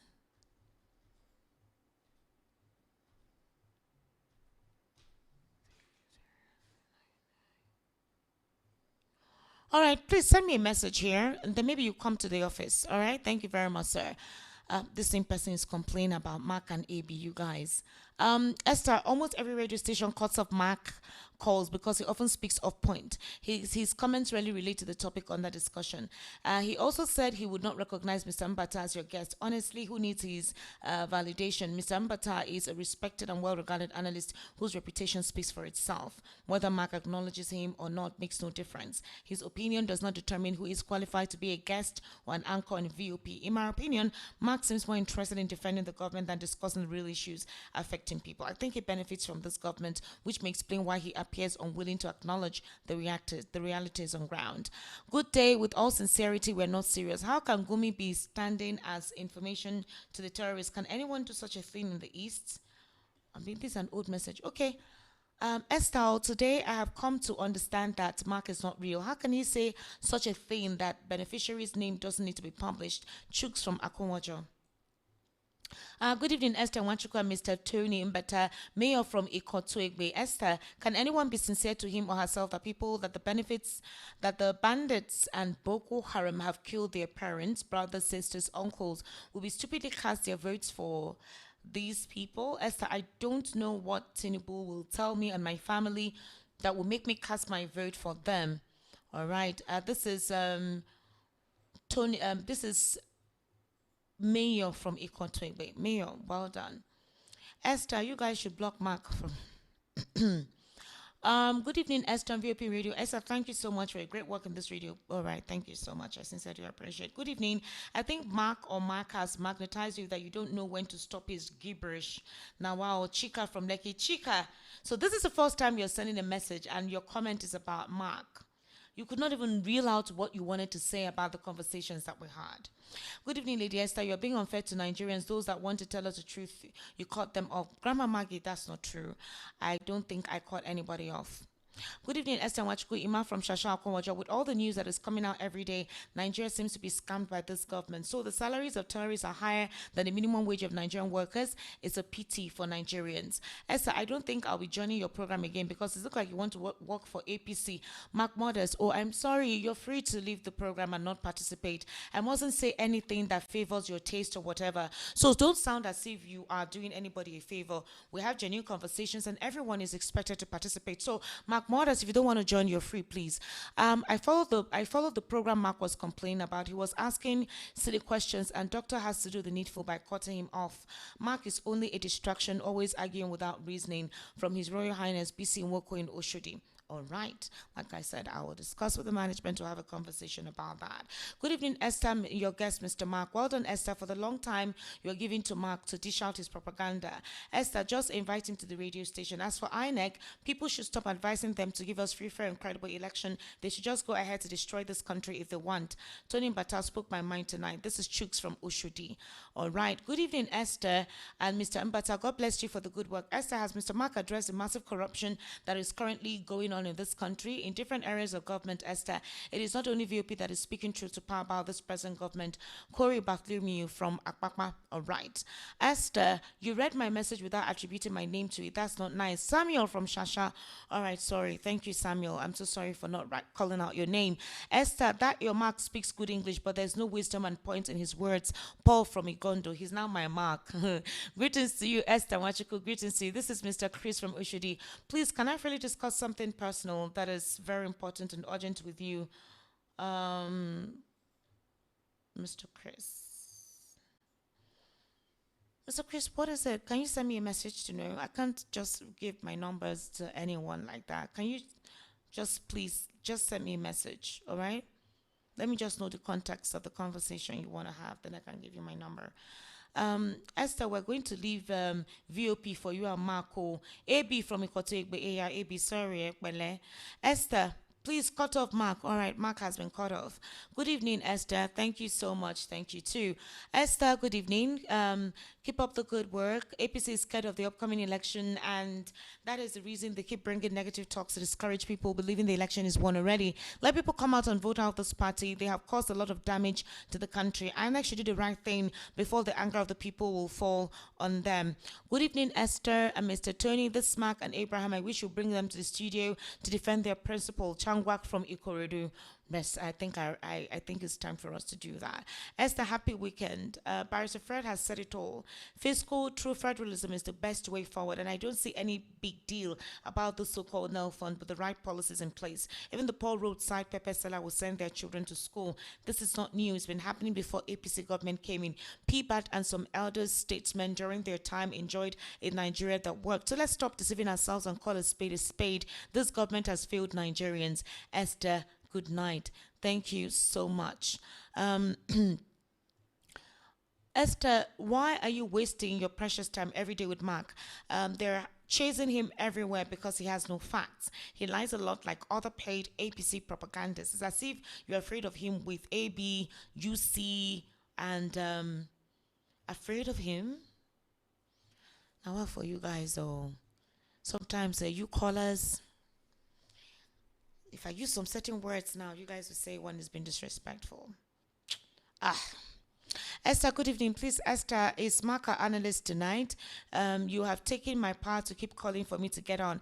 I have lost my line of thoughts tonight. Stephen Pride, please don't lose your line of thoughts. Send a message. Hi, Esther. Please tell the defender that just called that it's abnormal for a country to have crude oil without not having a working refinery. Subsidy issues is protecting is like closing down a hospital because doctors there are siphoning subsidized drugs to their private clinics. You are, as a government, that come and close down the hospitals. What are your intentions? Poor people that hope on those hospitals should go and die. Then that same government shy away from going after those doctors that are causing the leakages. Agonwa from Banana Island. Good evening to you, Esther, Mr. Mbata. Esther, I know you don't like to read my message, but seriously, are you sure this smart guy is normal? We're here discussing the problems peppering the whole country, and this Mark is busy telling us how his president is not recognized all over the world, fighting Mr. Mbata. Now, wow. Esther, good evening. Please tell Dave Umahi that after this Coastal Road project, he'll be in serious trouble that will land him in jail. Bet me. Anna Paul from Coca. All right, Anna Paul. Esther, You always favor all these APCs, Tinubu supporters, by giving them more time when they are speaking. You ended the call of a person that called before Mark on the ground that he had taken time. But look at the time Mark consumed. You're always a sympathizer of APC supporters. Mr. Eze, God will help you in Jesus' name. Amen. Good evening, my sister Esther. Please, I want you to be careful for this boy called Mark. He's taking too much of people's time. When you will see him in your office, you will hate him for what he will present. Thanks, Father Ajibodu from Alagbado. Esther, while appreciating Lagos State Government and Government Sanwo-Olu for remembering Ijagemo community for the road construction first in the history of state community, we kindly appeal to them to please come back to site to close the gutters they had earlier dug for drainage and later brought out their hands towards the road. This is a long stretch from the petrol station, Amik checkpoint, right to Ilemeji bus stop, inward Ijagemo access. I share with you, my good people, that it will be difficult for APC to convince Nigerians of their selling point. Tony Anele from Ijagemo. All right, Esther, please help me tell Mark that the government is still paying subsidy. Oh, the NNPC has it in their recently released account statement. Oh, all right. Good evening, Esther Mazembata. My take is that whatever the supporters of this government like, let them both do. From Iyane Paja Ekpe Abaroja Noshodi, you are all going through the ballot. Your sermon and preaching will not save you. Simon from Uyibo. Okay, please, Esther, invite this man to the studio. All right, no worries. Good evening, Esther. I always hear your caller saying this election is between Nigerian people and APC, right? Now, I want to ask this Nigerian people, which party do they belong to and which nationality are the APC people? I want your guests to answer me from Daddy O. Okay, good evening, my beloved sister and all VOP. I want to wish Bro Chika Obodo Inoshodi wife a happy birthday, and those celebrating their birthday today, happy birthday to you all. Wishing you all long life and prosperity. From Vivian Love, well done. Good evening.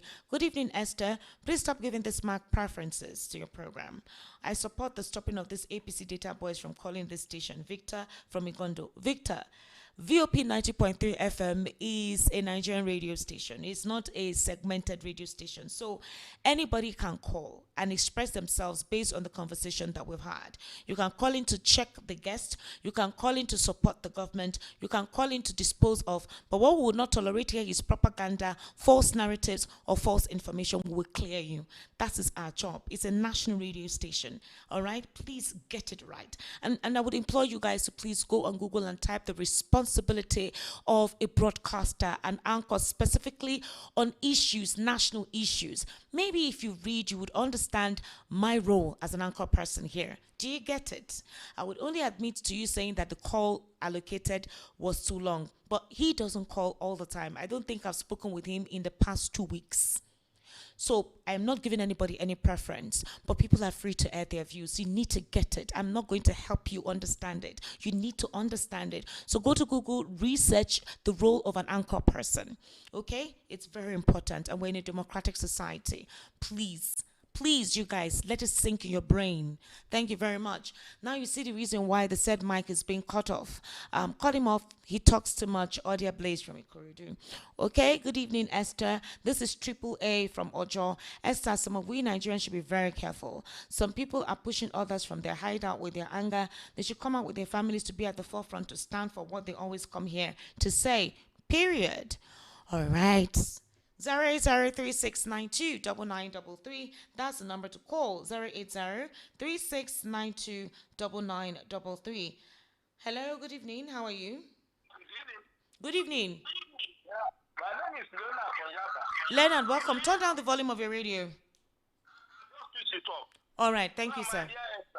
My dear Esther. Yes, sir. Please, you know, when Mark was arguing with these people in the morning, everybody heard them. People who always come with, you just said something. Now people who have done bad narrative and on some speedy that's reason for some certain things which are not unfounded. In fact, Mark and these two people are always doing that. So having said so, my dear, let me tell you, Nigeria, the way Nigeria is being governed now, like he said, when I was telling them that 210 trillion that they say is missing can get us 20 brand new finance, 20. Let Nigeria start knowing the meaning of what people are talking about. 20, and we can't. We'll be waiting for when Dangote sneezes, everybody will catch cold. That is one. Number two, all these things now that the MP government is putting out to us, wanting us to believe and hook to it. That is not correct. So let me tell you again, my dear sister. I want everybody to die the issue of all this now, all these computations that APC people are doing. That the people who want to come to there's nothing like that. There's nothing like people wanting to come to APC or anything. Nothing like that. We are moving on. I'm an obedient. We are moving on. We are not joining anybody again. Obedience is standing in the back. Let ADC stand their own. We are moving towards the pole. And we have a strategy. Forget about what happened. Let nobody think that what happened in 2022 will happen again. It's only a foolish man that will go something a time, and then if we continue to go like that, when he sees that people are and will not strategize, that man must be a foolish person. So I assure you of that. Let everybody come out. You must say, if we must take back our country. We must take back our country. This I assure you. That is 2022 January. Talk about with Tinubu and his followers in the earth. That is truth. I'm telling you truth. So this thing cannot continue to happen like that. We've almost 10 days. And heat is coming on Nigeria. And everybody is saying that we'll let go on. What are we going on for? What are we going on with? What is it that we are going on? Going on for where? Going on into more and more death? Going on into obscurity? We need people with forgery and everything. They say it doesn't matter. Yet our constitution says anybody fighting the forgeries, there's no option. If you go to jail, when somebody who is occupy the presidential post, you say okay, it doesn't matter. Which type of thing is that war? Why are you changing things for us? Why are you changing things and bringing things that are criminally in nature for us to become known for us? You are doing things that are criminal in nature for us to admit that it should be accepted. That is not correct. That is not correct, and we cannot continue like that. It's only righteousness that can exalt a nation. Sin is always a reproach. That is truth. And we cannot stand by this with this type of thing that we are facing now. All right, Mr. Leonard from Yaba, thank you so much. The very issue of whether we are standing, P2B is our presidential candidate in NDC. That's where we are standing. All right. And we know what to do. All right, thank you very much, Leonard. So now, Leonard called in, and he's reeling out whom he's supporting. So you guys will berate me if I allow an APC supporter calling to say Tinubu till 2020, 31 or something. I don't know if you understand what I'm saying. It's not a partisan radio station. You guys should get it, please. All right? Hello, good evening. Esther, good evening. How are you? Emeka from Gun State. Yeah. Welcome, Emeka. Esther, Please go ahead. I just want to ask a simple question. I know that Bata is no longer there. Yeah. Okay. As Nigerians are vibrating now, what if Amipito call results in the midnight as usual as Mahmoud did? So what will be the next? Because all this is we are shouting, I'm still believing that they are still laughing at us because the result we say call at the midnight is not by the voting. Emeka, don't put fear in people's minds. Don't put speculations. I know Listen, it's something to be thought of, but this time, opposition said they are not going to courts. They said they are not going to courts. Okay. They said aura for aura, egusi for egusi. Okay, what if the results call at the midnight? What will be the next? Yeah. Because we're supposed to have another option now in case. That's I'm asking. Emeka, the option that you have, the option that you have, your team of people as you are mobilizing, tell them that option. Listen, I'm coming out to vote. That one I'm sure. Ahead too. But why the result will not call when I'm awake, and then I call it after I have gone to bed. Becca, yeah. So what do you want me to do now? Answer me the question because we I have know to if you answer. Now breaking news we do when they announce. Hey, My VOP 90.3 FM people, you guys, it's going to be well. The essence of having this conversation is not to rile anybody up. It's just for us to get ourselves oriented and educated enough so we know what we're doing. It's for you to have your own mind to reason logically, not sentimental conversations, not conspiracy theories, not beer parlor conversations, not some certain person spilling narratives. No. Go out, cast your votes. Protect your votes and cast for whom you love. Anybody, any of these candidates that is your preference, you're free to. Do not be intimidated by anybody. You're free to vote for anyone. My name is Esther Machuku. I'll be seeing you tomorrow evening by the special grace of God for the World News at 6 and the Evening Rush. DLR is here. So kindly have yourselves a wonderful evening. Bye for now.